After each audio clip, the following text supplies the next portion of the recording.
우리를 은혜의 자리로 초청하시는 주님을 바라봅니다. 고난당하시고 우리의 모든 고난을 공감하시는 예수님만 바라보고 주님 앞에 나아갑니다. 이 시간 이 자리에 나오기 전에 우리가 겪었던 일들과 갖고 있던 문제를 주님 앞에 다 내려놓고 기쁨 주시고 영광 나타내시는 주님만 바라보며 주옵소서. 다 같이 기도하시겠습니다. 하나님 아버지, 평강의 주, 평강을 선포하시는 우리 가운데 있는 우리로 사랑을 주는 말씀하시고 우리 가운데 있는 문제가 되어서 내 아들들과 해결되지 못하는 해결할 수 없는 많은 문제들, 관계의 문제와 경제의 문제, 건강의 문제, 문제를 가지고 해결하는 문제를 나와서 아버지 모든 문제를 지금 걱정하게 되는 지금 처리하게 되는 지금 처리하게 되는 주님의 손에 맡겨요. 주여 우리의 인생의 문제를 주님께 맡겨요. 주님 앞에 주님께 주님께 주님 앞에 온전히 주님 앞에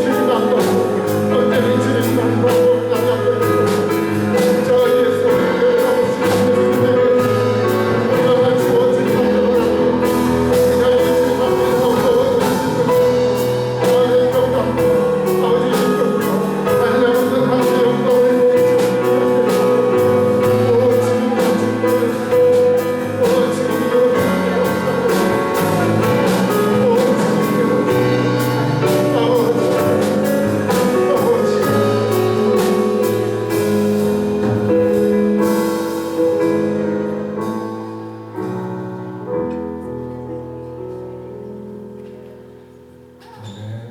우리 계속해서 찬송가 309장 박수 치시면서 주님 찬양하겠습니다.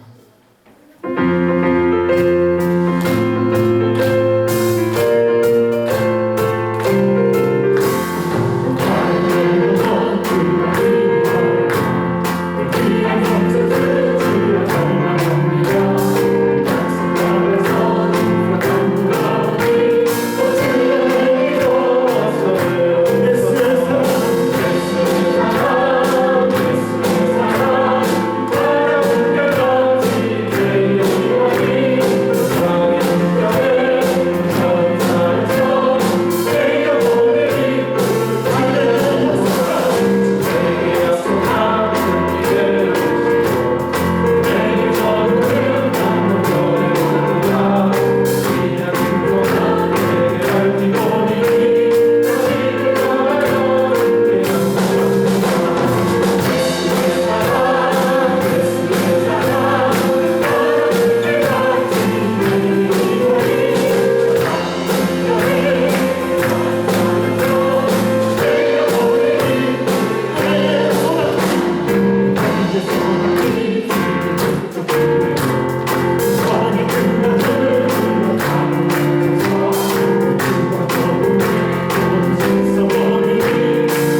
말씀으로 혼돈 가운데 질서를 창조하시고 흑암 가운데 빛이 있게 하셨던 주님의 말씀이 오늘도 세우신 목사님을 통해 그대로 선포되기를 원합니다. 세우신 목사님께서 기도해 주시고 우리가 말씀을 받을 때에 하나님의 말씀 앞에 겸손히 받게 하시고 듣게 하시고 행하게 하여 주옵소서. 같이 기도하시겠습니다. 하나님 아버지, 시간에 세우신 목사님을 키워 우리 능력으로 붙잡아 주옵소서. 경력을 다하여 주옵소서. 받은 자를 주옵소서. 아버지 하나님 말씀 아버지 하나님 열심히 선포할 때 이 자리에 있는 자 가정에서 있는 자 어디에서 접속할지라도 아버지 하나님의 평안하신 주님 내가 구하는 말씀 여러분 선포하고 우리가 하나님 앞에 앞으로 해주시고 그 말씀을 받아 못하는 말씀을 소화하시고 내 말씀이 내 대로 해주시옵기를 원합니다. 세우신 목사님에게 다시 한번 기도하고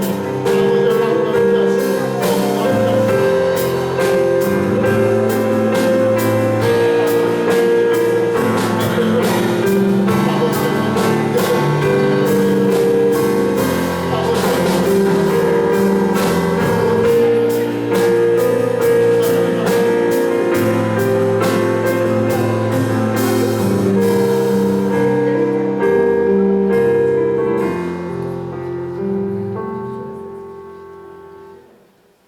우리 옆 사람에게 인사 나누겠습니다. 반갑습니다. 축복합니다. 우리 마지막으로 서로를 축복하는 찬양 하나님의 사랑이 함께 부르시겠습니다.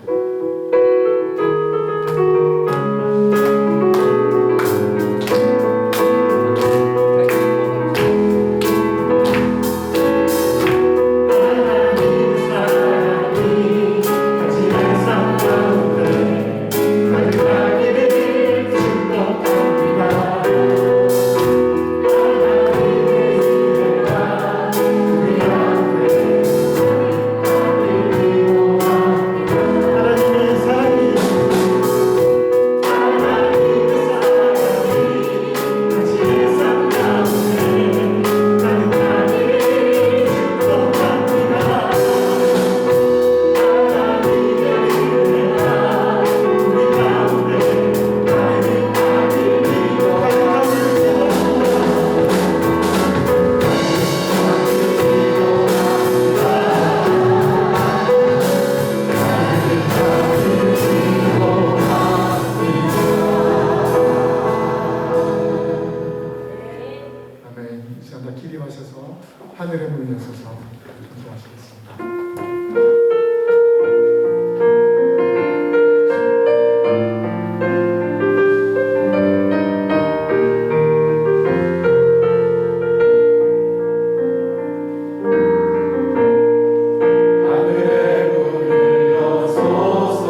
주의 앞에 나아갈지어다. 사랑의 주님, 주 앞에 나오니 너무 좋습니다. 사랑하는 성도들과 서로 볼 수 있어 너무 기쁩니다. 예배의 찬양 가운데 임하시고 우리의 몸도 마음도 또 우러나오는 아름다운 찬양도 기뻐 받으시옵소서. 예수님의 이름으로 기도드립니다. 아멘. 나는 전능하신 아버지 하나님 천지의 창조주를 믿습니다. 나는 그의 유일하신 아들 우리 주 예수 그리스도를 믿습니다.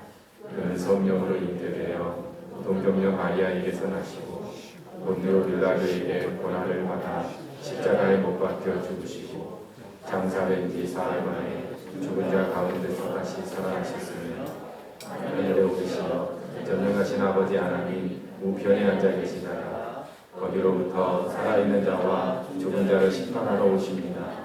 나는 성령을 믿으며 거룩한 공교회와 성도의 교제와 죄를 용서받는 것과 몸의 부활과 영생을 믿습니다. 아멘. 자리에 앉으시고 찬송가 405장 우리 함께 찬양하겠습니다.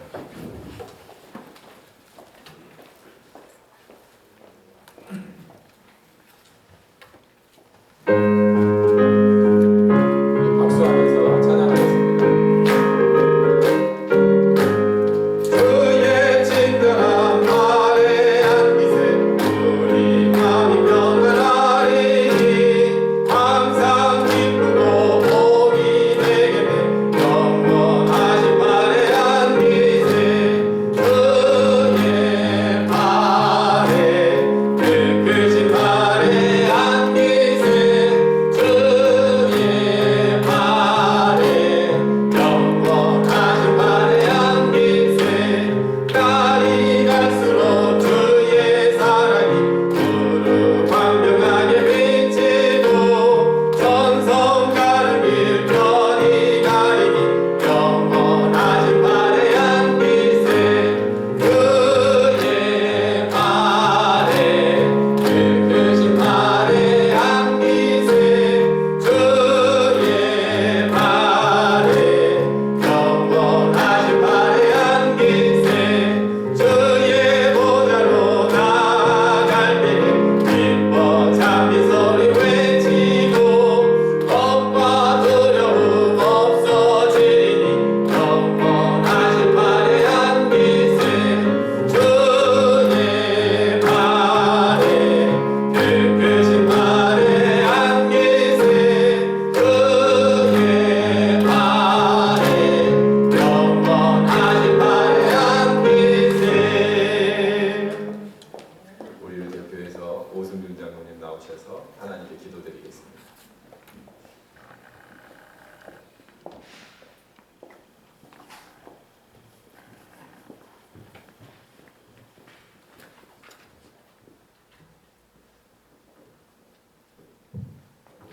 할렐루야. 우리 인생의 주인 되시며 우리 삶의 소망 되신 하나님의 이름을 찬양합니다. 우리 인생의 여정 가운데 단 한순간도 우리에게서 눈을 떼지 않으시고 눈동자와 같이 우리를 지키시는 주님의 그 은혜에 감사합니다. 우리의 연약함을 아시고 그 연약함으로 인한 범죄함도 아시는 주님, 우리 마음 가운데 때때로 엄습해 오는 깊은 불안과 슬픔을 아시는 주님, 이 시간 우리의 범죄함을 사하여 주시고 우리의 불안과 슬픔을 씻어 주시옵소서. 하나님 주시는 위로부터 내리는 신령한 기쁨을 뒤로하고 주님이 주는, 세상이 주는 얕고 천한 기쁨에 속아 아무런 간절함도 아무런 진지함도 없이 살았던 우리의 삶을 고백합니다. 이런 우리의 모습을 다 아심에도 불구하고 언제나 변함없는 은혜와 기다림으로 동행하여 주신 하나님, 오늘 그 하나님의 한량없는 은혜 앞에 우리의 위태로운 인생을 내려놓기 원합니다. 오늘 이 아침 교회와 가정에서 예배하는 저희 모두에게 친히 찾아오셔서 하나님의 한량없는 은혜를 맛보는 귀한 시간 허락하여 주옵소서. 하나님, 이 시간 코로나로 인하여 고통받는 이 땅 대한민국과 전 세계를 위해 기도합니다. 두려움에 사로잡힌 사람들이 오직 참 평안 대신 주님만을 바라보게 하시옵소서. 경제적인 어려움을 겪고 있는 사람들이 오직 만물의 주인 대신 하나님만 의지하게 하여 주옵소서. 달라진 환경 속에서 혼란스러워하는 학생과 청년들이 오직 참 소망이 주께만 있음을 고백하며 승리하는 인생 되게 하시옵소서. 이 혼란의 때에 이 땅의 복음적인 모든 교회와 공동체와 믿음의 가정들이 더욱 굳건하게 세워지게 하시옵소서. 이 시간 저희가 교회와 가정에서 한 마음으로 예배할 때 강력하게 역사하시고 충만하게 임하여 주시옵소서. 오늘 말씀에 세우신 목사님을 붙들어 주시고 강건케 하시옵소서. 목사님을 통하여 교회를 향한 하나님의 비전이 선포되게 하셔서 이 어려운 때에 더욱 굳건하게 세워지고 더욱 강력하게 거듭나는 부산조항교회 되게 하시옵소서. 목사님을 주의 강한 용사로 세우시고 하나님을 향해 높이든 기도의 팔이 떨어지지 않게 하시고 삶의 깊숙한 현장에서 전쟁을 치르듯 살아가는 우리 성도들에게 지혜의 말씀, 은혜의 말씀, 능력의 말씀을 선포하게 하시옵소서. 이 시간 그 말씀을 받는 우리에게 듣는 마음을 주셔서 은혜의 회복이 이루어지게 하시고 변화의 역사가 나타나게 하시옵소서. 목사님께서 이 귀한 사역을 감당해 나가실 때에 두려움 없게 하시고 지침 없게 하시고 영과 육이 강건하고 평안케 하여 주옵소서. 오늘의 예배를 두려움과 떨림, 기대와 간절함으로 하나님께 올려드립니다. 언제나 살아계시고 역사하시는 하나님께서 오늘 이 예배 가운데 임재함을 믿습니다. 그 하나님께 모든 영광을 올려드리며 이 모든 말씀 우리 주 예수 그리스도의 이름으로 간절히 기도드리옵나이다. 아멘.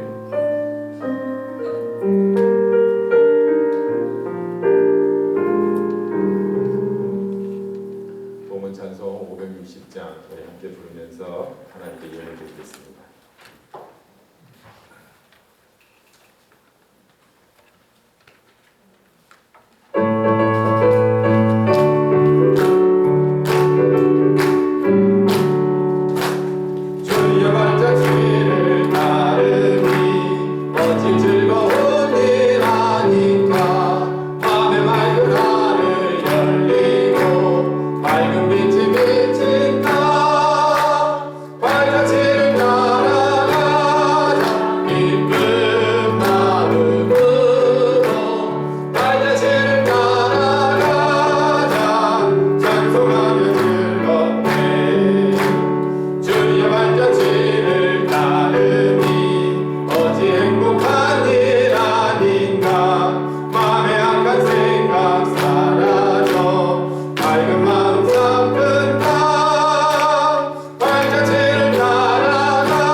오직 주님 사랑하고 하나님의 나라를 위해 드립니다.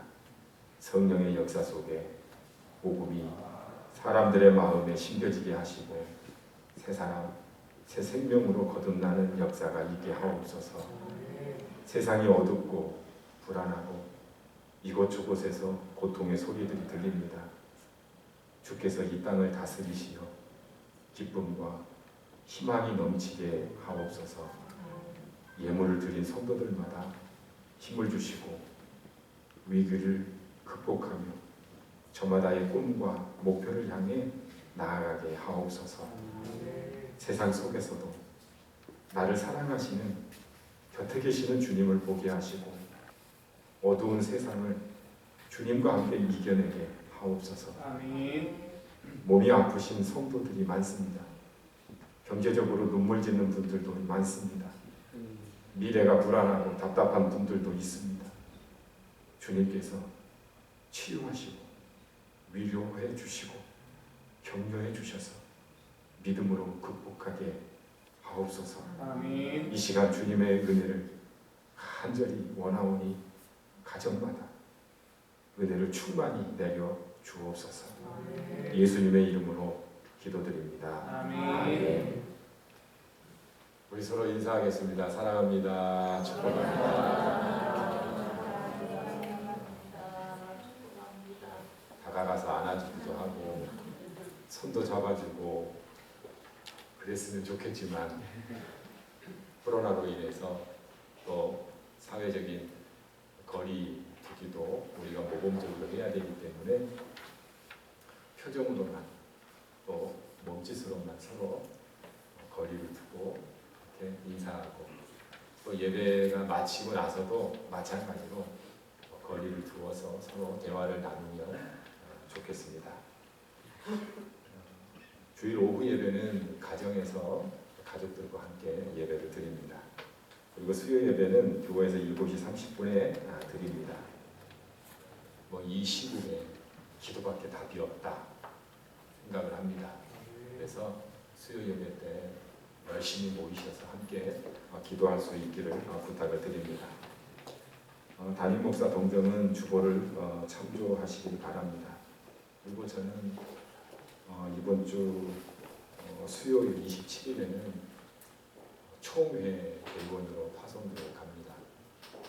지방회장이기 때문에 대표로 총회 대의원들을 인솔해서 가게 되고, 그리고 어떻게 대의원들이 한 1000명 정도 되나요? 되는데 그분들 앞에서 설교를 하게 됐습니다. 여러분들께서 기도해 주시고 또 많이 기도해 주시기를 부탁을 드립니다. 제가 이렇게 보니까 마스크를 착용하지 않은 분은 한 분도 안 계시네요. 저는 할 수 없이 생방송으로 나가기 때문에 마스크를 벗었습니다만 꼭 마스크를 벗지 않고 착용해 주시기를 부탁을 드립니다. 그리고 오늘 새신자 학생이 한 분 오셨어요. 이름이 김시온, 동아대 4학년인데요. 청주에 있는 소명 성결교회 목사님 아드님이세요. 잠깐 일어나 주실래요? 우리 뜨겁게 큰 박수 주세요. 전에 한번 목사님을 뵌 적이 있어요. 동아대 다니면 우리 교회가 가까운데 우리 교회로 보내시지요. 우리 교회가 좋은 교회니까 이렇게 얘기한 적이 있는데 이렇게 와줘서 너무 고맙고 감사합니다. 이 시간에는 우리 서은석 집사님 나오셔서 감사 얘기 간증해 주시겠습니다.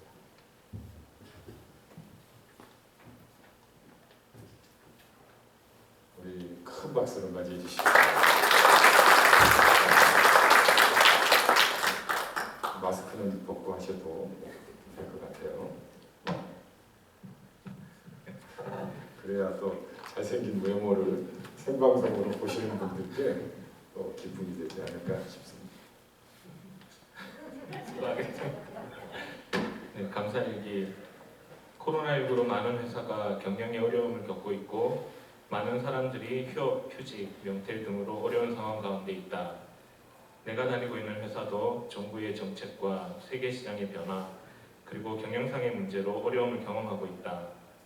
회사의 어려움을 타파하기 위해서 임원은 급여를 반납하고 있고 사무직 직원은 만 45세 이상, 기술직 직원은 임금 피크에 들어가는 62년에서 60년생까지 인원 중에서 명예퇴직 신청을 받고 있다. 지난 3월 초 1차 명퇴 신청을 받았고 신청 인원이 부족해서 5월 말까지 2차 명퇴를 받고 있다. 1차에서는 나이 조건에 맞는 인원만 신청을 받았다면 2차에서는 더 어린 직원이 포함된 명단 중에서 명퇴 신청을 받고 있다. 나랑 친하게 편하게 지내던 형님들이 쓸쓸히 짐을 챙겨 나가시는 모습을 볼 때마다 나도 모르게 울컥하게 된다. 나보다 겨우 3살에서 4살 많다는 이유로 명퇴 대상에 포함되고 임원과의 면담으로 회사에 사표를 내는 모습이 너무나 안쓰럽고 안타깝게 여겨진다. 우리 회사만 어려운 상황이면 퇴직하고도 충분히 다른 회사에 재취업이 가능하신 분들인데 코로나19 영향으로 면접의 기회도 받지 못하고 있다고 하니 뭐라고 말을 해야 할지.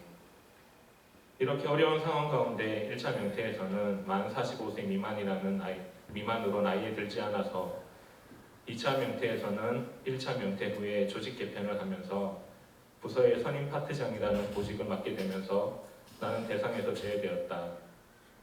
이 모든 것이 하나님의 인도하심이라고 믿는다. 어려운 상황 가운데 나의 힘이 아니라 하나님의 도우심으로 이 상황을 지나가고 있음에 감사드린다. 구역 예배를 모여서 드리지 못하는 가운데 3월 21일 구역장이신 어승준 장로님께서 각 구역 식구들 한 사람 한 사람을 위해 축복 기도를 녹음하셔서 보내주셨다. 1차 명퇴 후 회사가 어떻게 될지, 나는 또 어떻게 될지, 또 어떤 결정을 내려야 할지 여러 가지 고민에 빠져 있을 때 정말 힘이 되는 축복 기도였다. 믿음의 코스를 넉넉히 이기며 완주하기를 기도해 주셨는데 아직 달리고 있는 상황이지만 장로님의 기도처럼 선한 싸움을 싸워 이겨 나아갈 수 있길 기도한다. 나의 상황에 맞게 기도로 응원해 주시고 응원해 주시는 장로님께 감사드린다. 개인의 문제로 가정의 어려움으로 여러 힘들고 어려운 상황에 계신 부산중앙교회 식구들이 계시다면 장로님께서 기도해 주시면서 주신 말씀, 오직 너 하나님의 사람아 육적인 근심을 피하고 의와 경건과 믿음과 사랑과 인내와 온유를 따르며 믿음의 선한 싸움을 싸우라. 이를 위하여 내가 부르심을 받았느니라.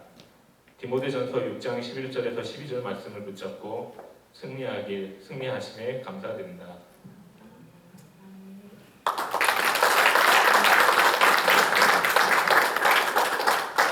현실이 참 어려움들이 많습니다. 그럼에도 불구하고 믿음으로 하나님 말씀으로 기도함으로 잘 극복할 수 있어서 감사하지 싶습니다. 고맙습니다. 하나님 말씀 보겠습니다. 하나님 말씀은 잠언 17장 1절 말씀입니다. 우리 한 절 말씀 다 같이 함께 읽겠습니다. 시작. 말은 또 한 조각만 있고도 화목하는 것이 제1의 집에 가득하고도 다투는 것보다 나으니라. 아멘. 오늘 가정의 달을 맞이해서 계속해서 가정에 대해서 말씀을 나누고 있습니다. 여러분의 가정은 화목한가요? 한 분 바람이 나오셨어요. 와이프에게 좀 물어봐야 되는데 안 계셔서 다행이네요. 부모님과의 관계, 또 자녀와의 관계, 형제와의 관계, 화목하고 행복한가? 폭풍 속의 가정이란 책에 보면 가정이 폭풍 속의 위기에 있다고 그렇게 표현을 합니다. 그뿐만 아니라 그 책에 보면 가정에 대해서 이렇게 말을 합니다. 가정은 기쁨의 원천이자 공포의 원천이다. 가정이 천국도 될 수 있지만 지옥도 될 수 있다는 얘기입니다. 또 가정은 엄청난 기쁨의 근원인 동시에 엄청난 고통의 근원이다. 기쁨만 주는 곳이 아니라 고통을 주는 곳이 가정이라고 얘기를 합니다. 그래서 어떤 사람은 부모를 평생 원망하며 살아갑니다. 또 어떤 사람은 못된 자녀들 때문에 힘들었던 지난날의 세월들을 한탄해하면서 살아가는 부모도 있습니다. 실제로 이번 코로나19로 인해서 아빠는 재택근무하고 자녀는 온라인 수업으로 모든 가족이 다 한 가정에 있는 시간들이 많아졌습니다. 이것 때문에 증가하는 것들이 생겼는데 그 중에 하나가 가정 가정폭력, 그리고 이혼이라고 합니다. 프랑스에서만 해도 가정폭력이 30%가 증가했대요. 영국 20%가 증가했답니다. 이건 우리나라, 외국 할 것 없이 공통적인 그런 가정에 일어나는 현상이라고 하는 겁니다. 오늘 말씀에 화목이 얼마나 중요한지 가르쳐주고 있습니다.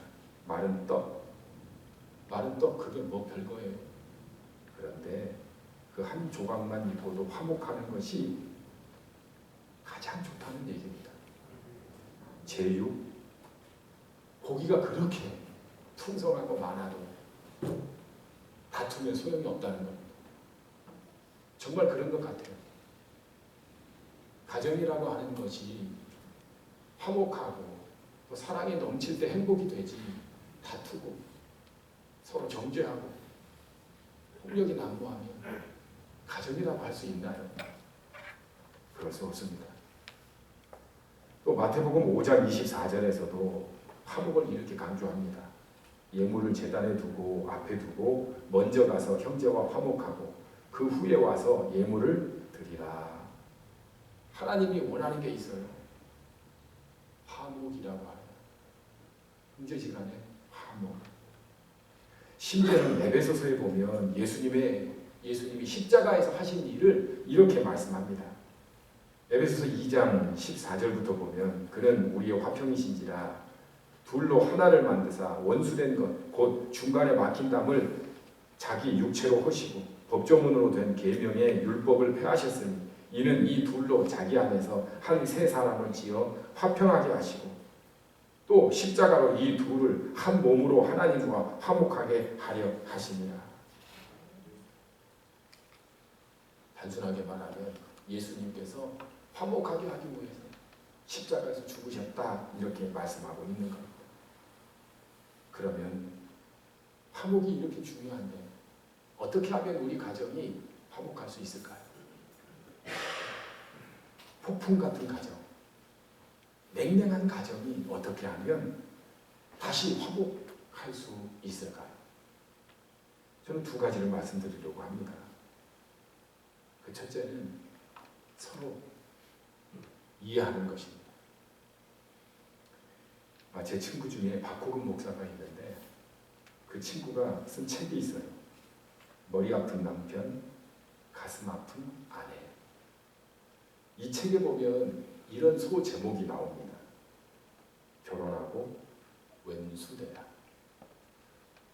결혼 전에는 사랑하고 설레이고 너무 좋았는데 결혼하고 나서 왼수가 될 정도로 사이가 나빠졌다라고 하는 거예요.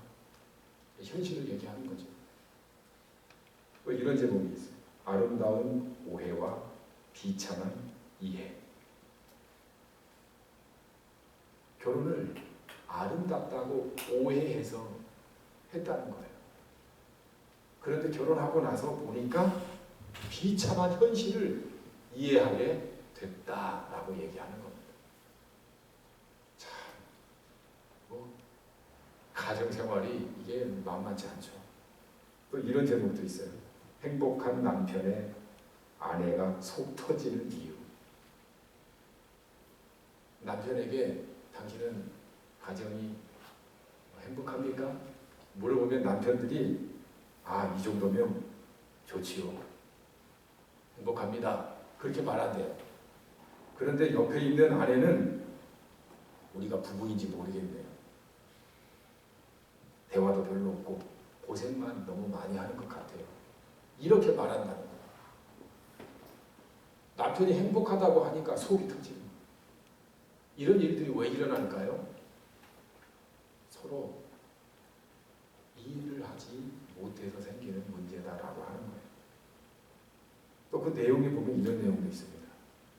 아내가 고생스러웠다고 이렇게 이야기하면 남편이 그 정도면 좋은 팔자지 이렇게 얘기한답니다. 아내가 가정만 돌보느라 내 생활이 없었어. 그러면 남편은 내가 못해준 게 뭐냐 나 정도면 좋은 남편이야. 자기가 자기 자신을 자화자찬해요. 그러니 속이 터지죠. 이유는 한 가지입니다. 서로가 서로를 잘 몰라요. 알려고도 하지 않아요. 그러니까 한 사람은 좋을지 모르지만 한 사람은 죽는 거예요. 어쩌면 둘 다 외로울 수 있어요. 고통스러울 수 있어요. 부모 자녀 관계도 마찬가지예요. 자녀는 부모에 대해서 이해해야 돼요. 또 부모는 자녀에 대해서 자꾸 이해해야 돼요. 자녀들이 용돈 주고 뭐 공부시켜주고 뭐 옷 입혀준다고 행복할까요? 그렇지 않아요. 우리들이 살아온 시대와 지금 시대가 달라요. 더 어둡습니다. 더 어렵습니다. 더 막막합니다. 우리 시대는 뭔가 열심히만 하면, 부지런만 하면 성공할 수 있었어요. 지금 시대는 그렇지 않아요. 그래서 청소년들이 너무 힘든 거예요. 서로 이해해야 상처나 불행으로부터 우리가 벗어날 수 있다라고 하는 겁니다. 영어로 이해하다라고 하는 말을 understand라고 말합니다.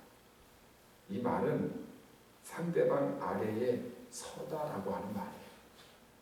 우리말로 하면은 입장을 바꿔놓고 생각해 보는 겁니다. 그런데 이게 어렵습니다. 왜 어렵냐면 다 자기 입장만 생각해요. 다 자기 경험만 생각해요. 자기 생각만 옳다고 여겨요. 그러니까 다툼이 생기고 화목이 되지 않는 겁니다. 하나님과 인간과의 관계는 어떨까요? 하나님과의 인간과의 관계도 너무 멀죠.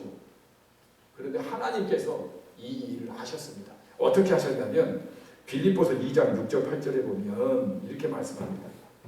그는 근본 하나님의 본체시나 하나님과 동등됨을 취할 것으로 여기지 아니하시고 오히려 자기를 비워 종의 형체를 가지사 사람들과 같이 되셨고 사람의 모양으로 나타나사 자기를 낮추시고 죽기까지 복종하셨으니 곧 십자가에 죽으십니다. 하나님은 인간을 이해시키고 하나님의 사랑을 나타내기 위해서 인간이 되셨어요. 인간이. 사람으로 태어났어요. 그리고 사람 속에서 살게 하셨어요. 만왕의 왕 되시고 하나님의 아들인 예수 그리스도가 인간의 세상 속에서 인간의 모습처럼 비참하게 살아요. 이유는 딱 하나입니다. 인간과 하나님이 화목하게 하시고 그리고 끝내는 십자가에서 죽기까지 하셨다라고 하는 겁니다. 교회도 마찬가지입니다. 목사는 성도들을 이해해야 합니다. 또 성도들은 목사를 이해해야 합니다. 성도들은 서로를 이해해야 합니다. 목사와 성도들의 생각이 같을 수가 없어요. 어떻게 같을 수가 있어요? 성도와 성도가 같을 수가 없어요. 다 상황이 다르고 살아온 배경이 다르고 생각이 다르고 그리고 사회적인 활동이 다른데 어떻게 같을 수가 있어요? 그러나 우리가 하나 될 수 있는 이유는 이해하는 거예요. 알아가는 거예요. 그러면 서로 화목하고 알아가게 되는 겁니다. 아, 많이 아팠겠다.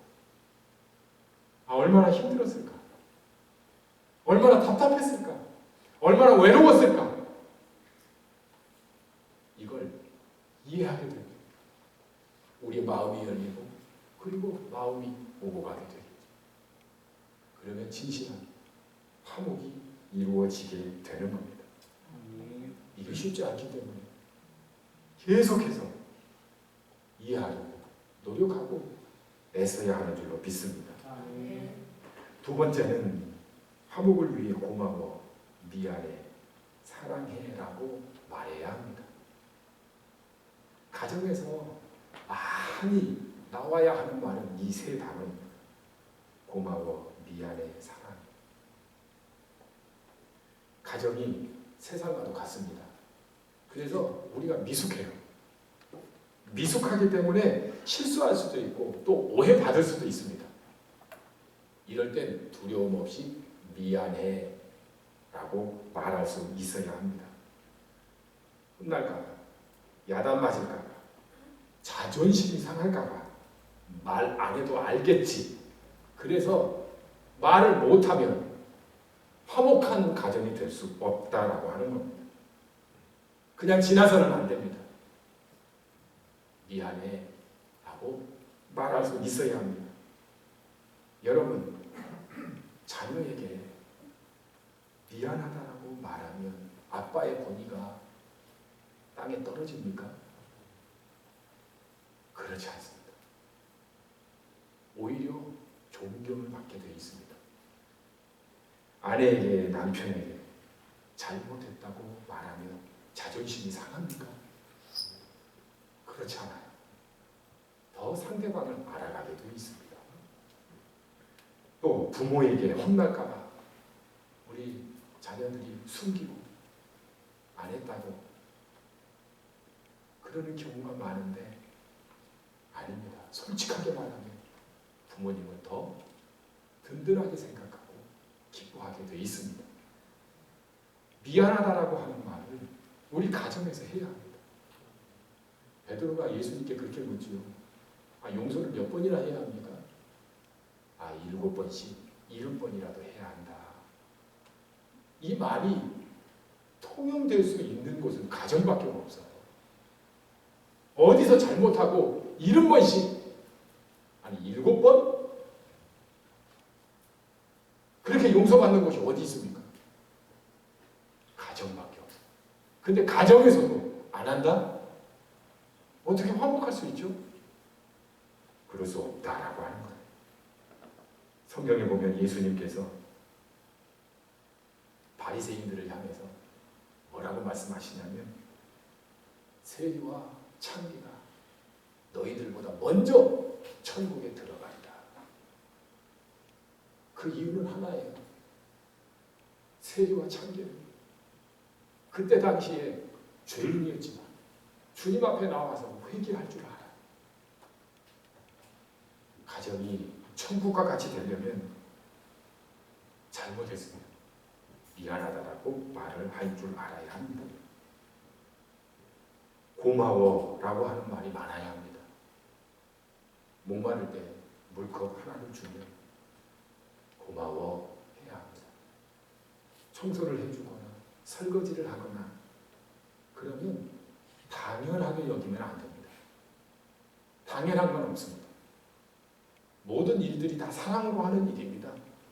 그렇기 때문에 고마워해야 합니다. 그러면 살아가면서 보람을 느껴요.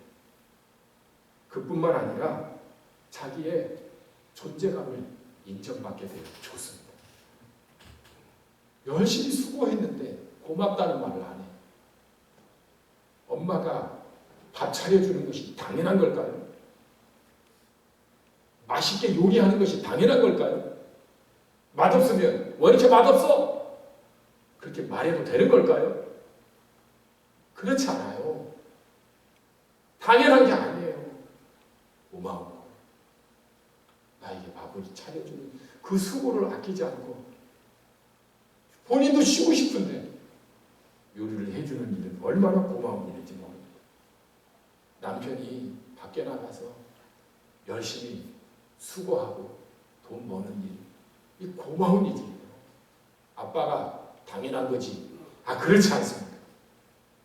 아니면 한 달에 500만 원, 1000만 원 벌어와야 감사한 일인가요? 그렇지 않습니다. 얼마를 벌든 상관없어요. 가족을 지키기 위해서 수고하고 애쓰는 그것이 우리 가정을 지키는 일이기 때문에 우리는 고마워, 감사합니다 말해야 한다라고 하는 겁니다. 자녀도 마찬가지입니다. 여러분 자녀가 시험만 보면 100점 맞아야 고맙나요? 50점 맞으면 죽일 놈인가요? 그렇지 않아요. 어떻게 보면 자녀들이 사건 사고 많은 이 세상에서 건강한 것만으로도 이게 고맙다고 얘기해야 할 그런 자녀들입니다. 우리가 엄마 아빠가 될 수 있는 건 자녀들 때문이에요. 우리는 고맙다, 감사하다 이런 말을 많이 해야 합니다. 특별히 5월 21일이 무슨 날이었죠? 부부의 날이죠. 둘이 하나 되라 해서 부부의 날입니다. 아내가 듣고 싶어하는 말이 있어요. 여보 사랑해. 당신 참 예쁘다. 아닌가요? 오직 돈인가요? 이런 말을 듣고 싶어요. 어떤 남편이 이렇게 말하는 경우도 있어요. 목사님, 객관적으로 안 예뻐요. 사랑이 주관적인 거지 객관적인 겁니까? 아니 우리 교회에서 성도들이 90% 인정을 해야 예쁜 거라고 얘기할 수 있나요? 그런 거 아니에요. 사랑은 주관적이고 사랑하면 예쁜 거예요. 그래서 예쁘다고 말해야 합니다.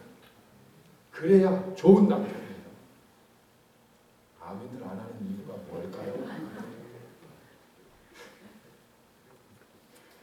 제가 우리 문상미 집사님 맨 앞에 계시니까 물어볼게요. 본인은 예쁘다고 생각하나요? 어떻게 그런 말을 당당하게 할 수 있죠? 그냥 거울 보고 이 정도만 돼도 훌륭한 거예요. 제가 원하는 답은 겸손한 답이었어요. 저는 그렇게 생각 안 하는데요. 남편 서집사님이 제가 제일 예쁘다고 해요. 그래서 저도 예쁘다고 생각해요. 내가 이런 답을 원했는데 그렇게 생각하시나요? 그렇답니다. 누가 예쁘다고 해서가 아니라 내 남편이 나를 너무 예쁘다고 하니까 저도 예쁘다고 생각해요. 얼마나 행복할까요? 남편이 무슨 말 제일 듣고 싶어 하는 줄 아세요? 나에게 있어서 당신이 최고야. 이런 말 듣고 싶어요. 근데 여러분 그렇게 말합니까? 이런 말 들으면 진짜 최고가 되기 위해서 얼마나 노력하는지 몰라요. 그래서 믿음대로 됐다고 여러분 당신이 최고야 매일 얘기해보세요. 그러면 그 남편은 뭐 오래 걸릴 수는 있지만 그러나 최고가 반드시 될 거예요. 믿음이 없으세요. 그래서 여러분 그래서 행복한 부부가 될 수 있는 겁니다. 우리 남편들만 따라해 보겠습니다. 여보 사랑해. 여보 사랑해. 아니 남자들도 나중에 이제 다 남편 될 거니까 남자들 다 같이 따라하세요. 여보 사랑해. 여보 사랑해. 당신 참 예쁘다. 당신 참 예쁘다. 이쪽은 잘 들리는데 이쪽은 꼭 이런 말을 하루 한 번 이상 하시길 바랍니다. 그리고 아내들 여성분들만 따라하시기 바랍니다. 나에게 있어 당신이 최고야. 아니 기분 나쁘게 말씀하지 마시고 힘차게 좀 한번 해보세요. 다시 나에게 있어 당신이 최고야. 할렐루야. 그러면 그렇게 될 줄 믿습니다. 폭풍 속의 가정. 폭풍은 여러분들이 감당할 수 있을까요? 폭풍을 잠잠하게 할 수 있는 능력이 여러분에게 있습니까? 우리가 서로를 이해하고 고맙다고 미안하다고 사랑한다고 말하면 폭풍이 잠잠해질까요? 쉽지 않습니다. 그런데 예수님께서 폭풍을 잠잠케 하십니다. 그래서 누구라도 예수 그리스도 십자가 앞에 가면 놀라운 역사가 일어나는데 그 역사는 그 십자가가 나를 변화시킨다는 겁니다. 다른 사람을 변화시키는 게 아니에요. 내 아내를 변화시키고 내 남편을 변화시키고 내 자녀를 변화시키는 게 아니에요. 나를 변화시키는 거예요. 나를. 그래서 내가 변하는 거예요. 내 죄가 깨달아지고 내가 잘못했구나 느껴지게 되고 내가 새 사람이 돼야 되겠구나. 그걸 십자가 앞에서 비로소 알게 되는 거예요. 그래서 누구든지 십자가 앞에 가면 나를 변화시킬 수 있다라고 하는 겁니다. 아멘. 그러면 당신 왜 나한테 그렇게 안 해? 성경에 복종하라고 했잖아. 왜 복종 안 해? 이런 말 못합니다. 너 왜 이렇게 해야지? 부모를 공경하라고 했잖아. 순종하라고 했잖아. 이런 말 못합니다. 당신은 왜 나한테 사랑해? 예쁘다는 말 왜 안 해? 이렇게 요구 못해요. 십자가 앞에 가면 주님께서 나에게 말씀하시고 나를 변화시켜주세요. 그래서 내가 변화되는 겁니다. 내가 복종하는 사람이 되고 내가 순종하는 사람이 되고 내가 사랑하는 사람이 되는 거예요. 내가 섬기는 사람이 되는 거예요.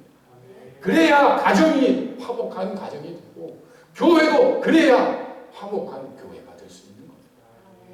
십자가 앞에 가면 주께서 역사하셔서 나를 변화시켜 주신다라고 하는 겁니다. 우리 이 시간 같이 기도했으면 좋겠습니다. 하나님 나를 변화시켜주세요.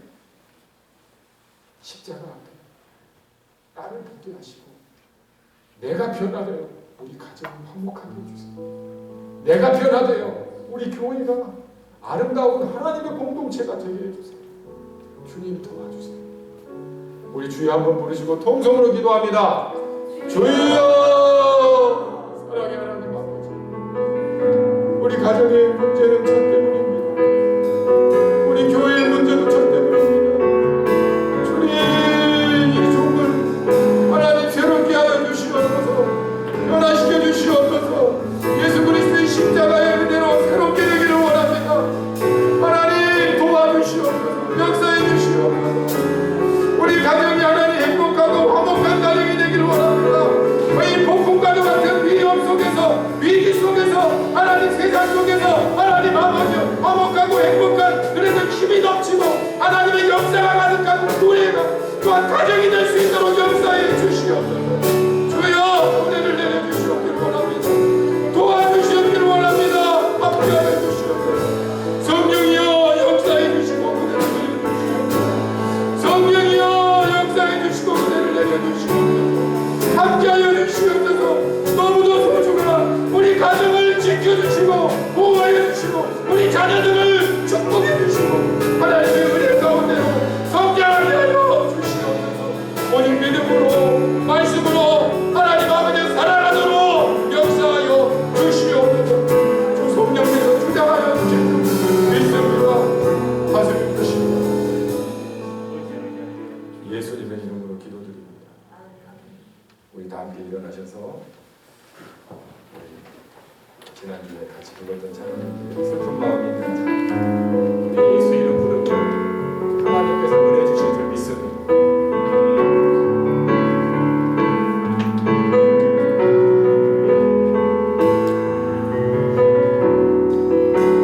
슬픈 마음이 있는 자 뭔가 영혼 없는 자 누구든지 부르시오. 예수 이름 부르시오.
내주 역사하시는 은총이 십자가 앞에 나아가 나를 변화시키고 온 가족과 화목하게 지내기로 결단한 모든 신령들, 우리 자녀들 이제로부터 영원토록 함께 하시기를 축원하옵나이다. 아멘.